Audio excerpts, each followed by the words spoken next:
5 তারিখে বিশেষ করে বিএনপির কথা বলি, বিএনপির কিছু বক্তব্য শুনে মনে হচ্ছে ঠিক আওয়ামী লীগের কথা বলছে, এরকম মনে হয়। আমি ওটা যদি শুধু অডিও শুনি এবং ওই ভয়েসটা যদি আমি রেকগনাইজ করতে না পারি, তাহলে আমার মনে হবে আওয়ামী লীগের কেউ বক্তব্য দিচ্ছে। ওনারা এখন মুক্তিযুদ্ধের চেতনায় বিশ্বাস করেন। ওনারা পাকিস্তানের রাজাকারদেরকে, কারা নাকি রাজাকার, চিহ্নিত যুদ্ধাপরাধী, ওই যে পোস্টার টোস্টার সরানো নিয়ে হয়েছে না, চিহ্নিত যুদ্ধাপরাধী। শেখ হাসিনার বিচারে যদি নাকি কেউ চিহ্নিত যুদ্ধাপরাধী কেউ মেনে নেয়, তাহলে এতিমের টাকা আত্মসাতেরটা তো মেনে নিতে হবে। খাম্বা নিয়ে যেগুলো বলে সেগুলো তো মেনে নিতে হবে, তাই না? মানবেন নাকি? সাকা চৌধুরী তো জামাত করতো না, তারটা মানবেন? মানে একটু মানবেন একটু মানবেন না, এটা তো হইতে পারে না। আমি শেখ হাসিনার কোনো বিচারই মানি না। দেখেন না, এখন পর্যন্ত দেশে যাইতে পারি নাই কেন জানেন? এই দেশের কিছু মানুষের মুক্তির জন্য। আপনি 1 বছর হয়ে গিয়েছে, এখনো অনেক মানুষ জেলখানায় আছে, তাদের কথা মনেও করেন নাই।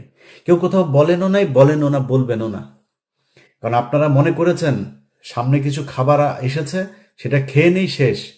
এই দেশের মূল সমস্যাটা কোন জায়গায় ছিল সেখানে হাত দেনে। এখন পর্যন্ত বিডিআরের লোকগুলো জেলখানায়।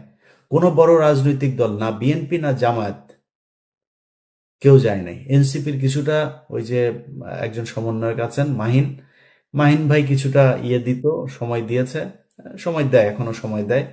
এর বাইরে কোনো রাজনৈতিক দল তাদের পাশে দাঁড়ান নাই। আপনাদের সমস্যা মনে হয় না ওইটা?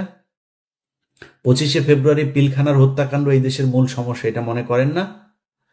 যদি মনে না করেন, এটার জন্য আপনাদেরকে একদিন মূল্য দিতে হবে, চড়া মূল্য দিতে হবে। এবং এবার যদি আবারও আপনাদেরকে মূল্য দিতে হয়, সেখান থেকে বের হয়ে আসতে পারবেন কিনা এটার কোনো গ্যারান্টি নাই। ঢাকা বিশ্ববিদ্যালয়ের এখানে আপনি চিহ্নিত যুদ্ধাপরাধীদেরকে নাকি করা যাবে না। চিহ্নিত যুদ্ধাপরাধী শেখ হাসিনা কি বলেছেন? মতিউর রহমান নিজামী একজনের ঘরের থেকে এক নারীকে উঠিয়ে নিয়ে পাকিস্তান ক্যাম্পে দিয়ে এসেছেন। কার কার মাকে মতিউর রহমান নিজামী পাকিস্তানি ক্যাম্পে দিয়ে এসেছেন, আমরা সেই পাকিস্তানি বীর্যগুলোকে দেখতে চাই। আওয়ামী লীগের লোকজন খুব ভোদাই মার্কা একটা কথা বলে, কারণ আমি নিজেকে, আমার বাপ জীবনে কোনোদিন, মানে আমি আমি 71-এ জন্ম হইলে আমি 100% পাকিস্তানের পক্ষে থাকতাম, একদম 100%। এটা আমি হিপোক্রেসি কথাবার্তা বলি না, এখন বলছি সারা জীবন বলবো এটা। অবশ্যই পাকিস্তানের পক্ষে থাকতাম আমার যদি জন্ম হইতো। আমার বাপ এত মানে ভীতু টাইপের লোক ছিল, এই লোকের পক্ষে সম্ভব হয় নাই। তারপরেও আমি কিন্তু নিজেরে রাজাকারের সন্তান বলি, আমি রাজাকার পরিবারের বলি, এগুলি বলি কেন বলি জানেন? চালাক, তাই বুদ্ধিমান, এই জন্য বলি।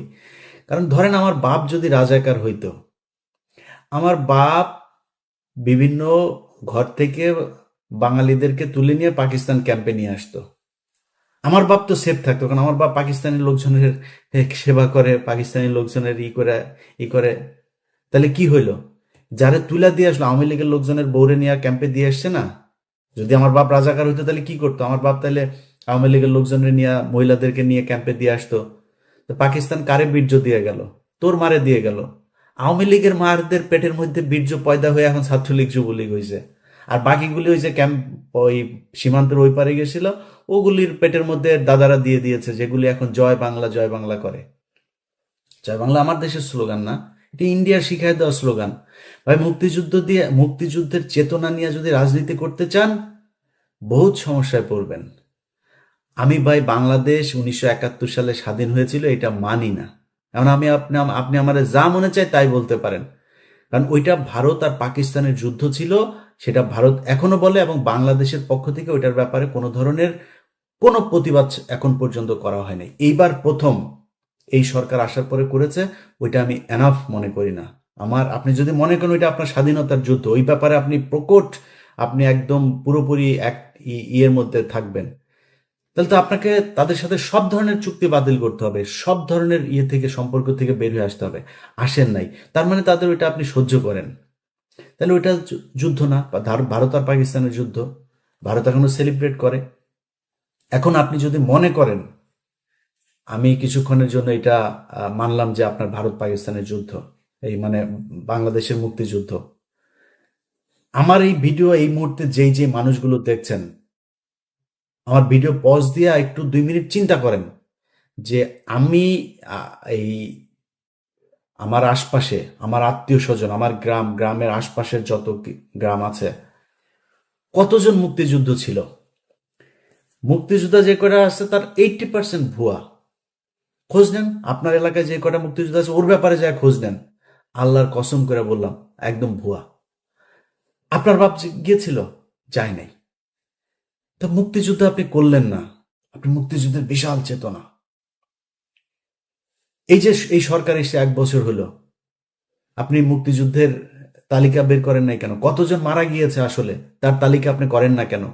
30 লাখ, 3 লাখ, 3,000, এটা কি কেন করেন না? ওইখানে কিছু একটা আছে যেটা করতে মানে বের করতে চায় না। ভাই আমরা তো চাই সেই যুদ্ধে কতজন মানুষ মারা গিয়েছে তাদের প্রতি আমরা সম্মান জানাইতে চাই, বার করেন। আপনি ভিডিও দেখছেন না, বার যেহেতু করেন, আপনাকে দায়িত্ব দিলাম বের করার জন্য। আপনি চোখ বন্ধ করে চিন্তা করেন আপনার 14 গোষ্ঠীর মধ্যে 71-এ মারা গিয়েছে কেউ আছে কিনা। পাকিস্তানি মিলিটারিরা এসে কারোর মাকে তুলে নিয়ে তারপরে প্রোডাকশন দিয়ে দিয়েছে, যদি একটা খুঁজা পান কান কেটে শুনেছি, উনি বলেছেন, তিনি বলেছেন, এইটা দিয়ে কোনো ইতিহাস হয় না।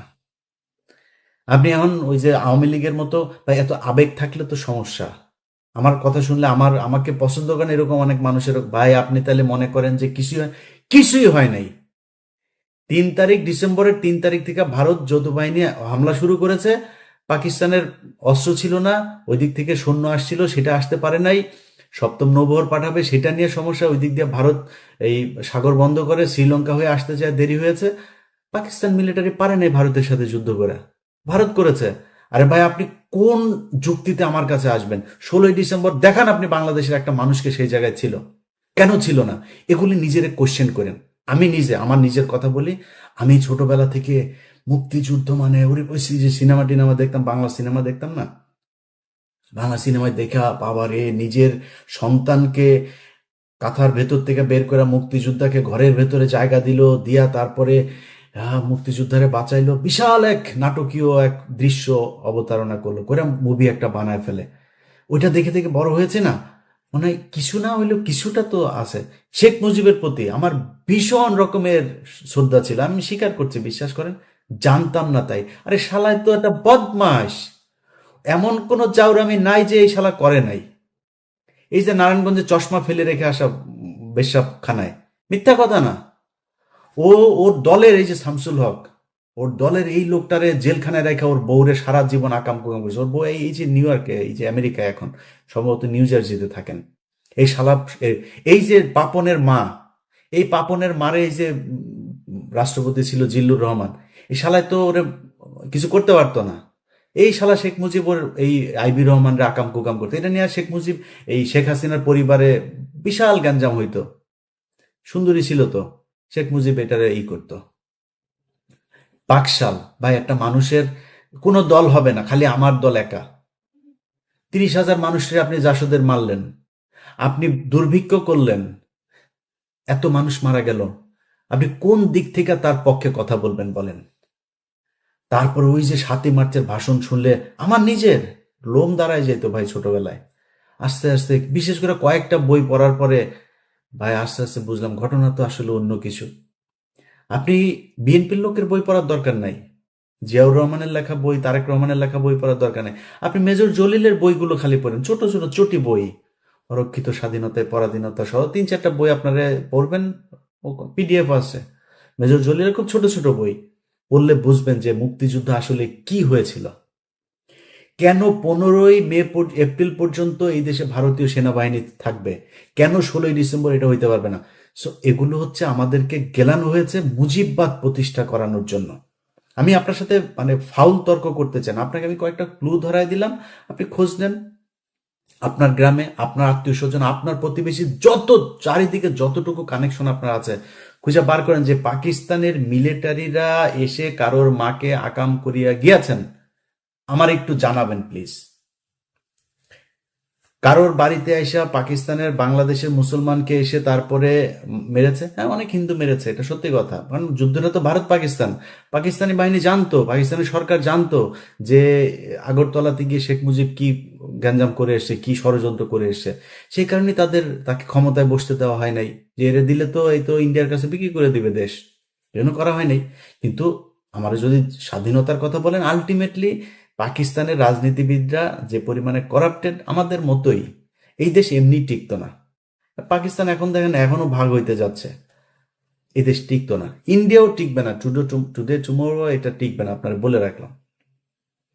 তা আমরা স্বাধীন হইতেই হতো, বাট এই যে আমাদের যে গল্প সাজিয়ে দিয়ে দেওয়া হয়েছে, এই ন্যারেটিভ তো আওয়ামী লীগের ন্যারেটিভ, ইন্ডিয়ান ন্যারেটিভ। আপনি এখন এটারে করছেন স্বাধীনতার চেতনা, জাতিসঙ্গীত, জাতীয় সঙ্গীত। ওই যে ছাত্র দলের সাধারণ সম্পাদক, ওর বাপ ছিল আওয়ামী লীগের নেতা, ওর আওয়ামী লীগের নেতার ওই বাপেরে আওয়ামী লীগ এখন শিখাই দেয় তোমার ছেলেরে দিয়া তুমি এগুলি করবা। এই কালকে যে ছাত্র দলে ঢাকা বিশ্ববিদ্যালয় যেটা করেছে, এই এ করেছে, এই নাসিরের কারণে হয়েছে এটা, কারণ নাসিরের বাপ আওয়ামী লীগ নেতা। ও করবে না এটা? ওইটারে জাতীয় সঙ্গীতের পক্ষে কথা বলে। তারপরে জাতীয় সঙ্গীত কোন পয়েন্টে আমার সাথে আসবে? জাতীয় সঙ্গীত, জাতীয় সঙ্গীত বাংলাদেশের কোনো নাগরিকের না। এক, জাতীয় সঙ্গীত লেখা হয়েছিল 1905 সালে বাংলাদেশের বিরুদ্ধে, বঙ্গভঙ্গের বিরুদ্ধে করা হয়েছিল। জাতীয় সঙ্গীতের সুরটা গগন হর করার চুরি করা সুর। কোন পয়েন্টে এটা আমার জাতীয় সঙ্গীত থাকবে? আমার বল।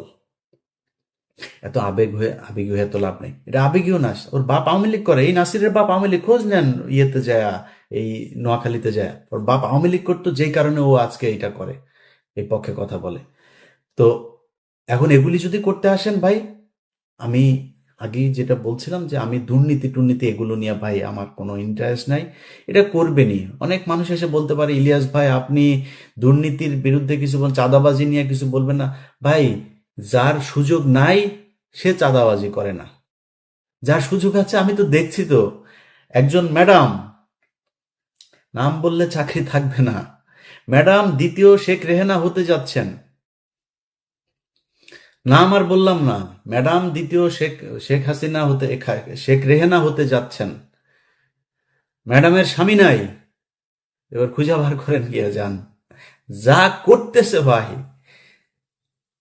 আমার এখন যদি নাকি আমি করতে যাই এক এক করে, যদি আমার কোনো বন্ধু থাকবে না ভাই, এত প্রেশার নিতে পারবো না, দরকার নাই। সো এই দুর্নীতি মুর্নীতি নিয়ে যারা আমারে বলতে বলেন, চাঁদাবাজি টাদাবাজি নিয়ে, ভাই অনেক করেছি, আর না, ওগুলিতে যাইতে পারবো না। বাট এই যে ইন্ডিয়া আমার রক্তের মধ্যে কিন্তু লেখা ভাই, আপনি আমার আব্বা হইলেও আপনারা কিন্তু আমি ন্যাংটা করে ফেলবো। আপনি এই জাতীয় সঙ্গীতের পক্ষে কথা বলবেন, স্বাধীনতার চেতনা কথা বলে তারপরে মানুষরে ওই যুদ্ধাপরাধী ট্যাগ দেওয়ার চেষ্টা করবেন, পাছার চামড়া উড়ায় ফেলবো। দুই চোখে সরিষার মতো ফুল দেখতে থাকবেন। আপনার মতো কত বালছাল এগুলি, আপনার নেতাদের, কত বড় বড় নেতা ইলিয়াসের সাথে আইসা, ভাই ভাই কিছু বলি না, বললে যদি চাঁদাবাজি নিয়ে কথা বলা শুরু করি, একটাও দাঁড়াইতে পারবেন না। সব কটার জিনিসপত্র এগুলি সারাদিন আসতেই থাকে, ভাই এইখানে আমার এইটা করেছে ওইটা করেছে। ক্যামেরা বসায় রাখা লাগবে না, আমার ইমেল থেকে যদি খালি উজাড় করে দেই, তাইলে পদে থাকা নেতা একটারও খুঁজে পাবেন না। সব মির্জা আব্বাস, এত টাকা পয়সা, ব্যাংকের মালিক, এখনো চাঁদার টাকার ভাগ নেয় সন্ধ্যায়, তো বাদ নাই তো কেউ। আর অনেকের নাম বললাম না, টেকনিক্যালি নামটা আমি করে যাচ্ছি। ছাত্রদের প্রতি আমার একটা ভালোবাসা আছে জুলাইয়ের কারণে, যে যত বালপাকনা কথাবার্তা বলেন ভাই সমস্যা নাই। এই ছাত্রদের কারণে আজকে মানে এই যে আলহামদুলিল্লাহ বললাম যে আল্লাহ অনেক ভালো রেখেছে আগের চাইতে, একমাত্র এদের কারণে। সো এদের প্রতি এই সম্মানটুকু সারা জীবন দিয়া যাও। এদের সাথে ব্যক্তিগতভাবে অনেকের সাথে সম্পর্ক থাকবে, ভালো থাকবে না, বাট এদের ওভারঅল এই জুলাই যোদ্ধাদের প্রতি এই সম্মান, এটা আপনি দিবেন না সেটা আপনার ব্যাপার, আমি দিয়েই যাব। অনেকের কথাই বলছি না, কিন্তু চাঁদাবাজি টাদাবাজি এগুলো চলেই যাচ্ছে, বাট ওই জায়গাতে আঘাত করেন না, তাইলে কিন্তু সমস্যা হয়ে যাবে। কথাবার্তা শুনলে যেন, আপনার কিছুদিন আগে এক চাঁদাবাজারে দেখলাম, এক চাঁদাবাজারে দেখি সে বলতেছে, এই কি আওয়ামী লীগের ওই ইয়েটা ছিল যে আহ, বাংলার আহ, তুমি কে আমি কে তুমি কে, ওই যে বাঙালি বাঙালি বাঙালি বাঙালি, এটা তো পশ্চিম বাংলার ডায়লগ। ওরা আমাদের বাংলার সাথে, এই তো আওয়ামী লীগের ডায়লগ এগুলি, তুমি কে আমি কে বাঙালি, গণজাগরণ মঞ্চের ডায়লগ। সবকিছু মিলা গেলে তোমাদের